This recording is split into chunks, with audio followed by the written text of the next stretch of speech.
Okay, so Todd over at Loma Vista Bee Supplies, I believe that's it.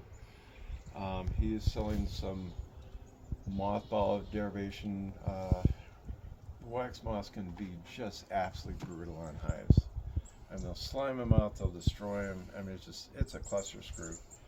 And you get all that drawn comb, and what's the estimated ratio? 5 to 8 pounds of honey to make 1 pound of beeswax. Doesn't matter. They just make an insane mess. So I got this idea to put all the supers up, and so we get plenty of air and light transfer, but they're still covered by the roof. And the deck plan actually called for this to be all open, but like, okay, well, that's fine. I can make a wall of supers. Yeah. So we got them up there. They're spaced out. We have half by ones here, separating them out. So there's a little bit of airspace there between them. I have metal disc entrances in pretty much all my deeps, and I want to just keep them clean. Well, okay, that's fine. So we get this all set up. There's roughly 28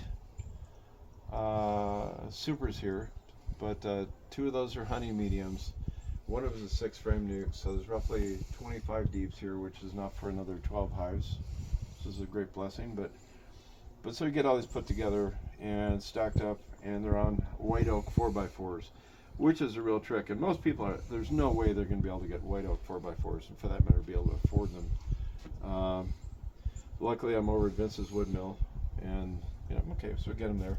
So here's the question, though. I mean, once you get all these things set up, how the heck do you tell what's in this wall of supers?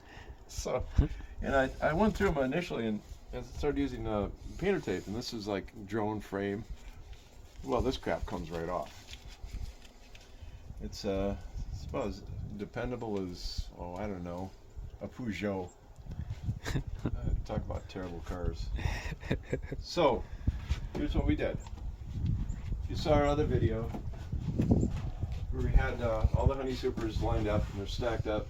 I got this yellow 3M outdoor painter's tape, and it stays on pretty good. So we got these labeled here: drawn comb, drawn comb, drawn comb. Frames and foundation, just frames. By the way, there's a back row there too with like another, I don't know, what is it, like another half dozen hives or dozen hives, supers, hives. So we did the same thing here. So we just go through and label. I've got the lower boxes here that are just frames that we put together, and of course they just have an F on them. And then some that have frames and foundations, so it's FF, and so on and so on. So we've got DF for drawn foundation, which should be drawn comb, but I didn't have enough coffee this morning, anyways. So we got those, and all the frames are down below because those are going to be the last ones to touch. We'll put like foundation in them later on. But I've had them stacked like this and found a super that actually had wax moths in it, and they managed to get part of one frame, and that was it. So it works.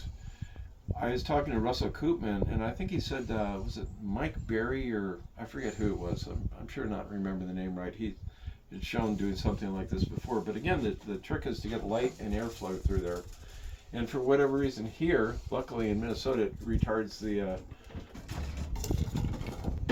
Hi, Chippy. That's one of my pets. Hey, sweetie. Yeah. He wants some seed. So I guess the last thing to touch on is that why do I have some of these crap, honey supers here? Well, I went and bought these things from one of the Manlake distributors. I thought the white was actually primer. Boy, was I wrong on that. By the way, this is that ceramic hybrid, or the ceramic wax paint, or wax paint that I have. Ceramic bead paint, insulated paint, which turns out to probably benefit people more down in Texas. But anyways, that's how it's done. And then the other thing about having those half by ones through here is that it interlocks the whole system pretty good. So that's just the way I do it.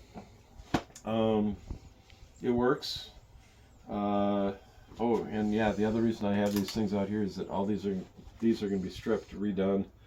And so hopefully someday they'll be as pretty as Mr. Russell Koopman. He has some really nice looking boxes. And the other guys that paint boxes really nice. So that's that. But yeah, anyways, that's part 2 of how we store supers. So God bless. Bless you and your bees. And happy honey harvest.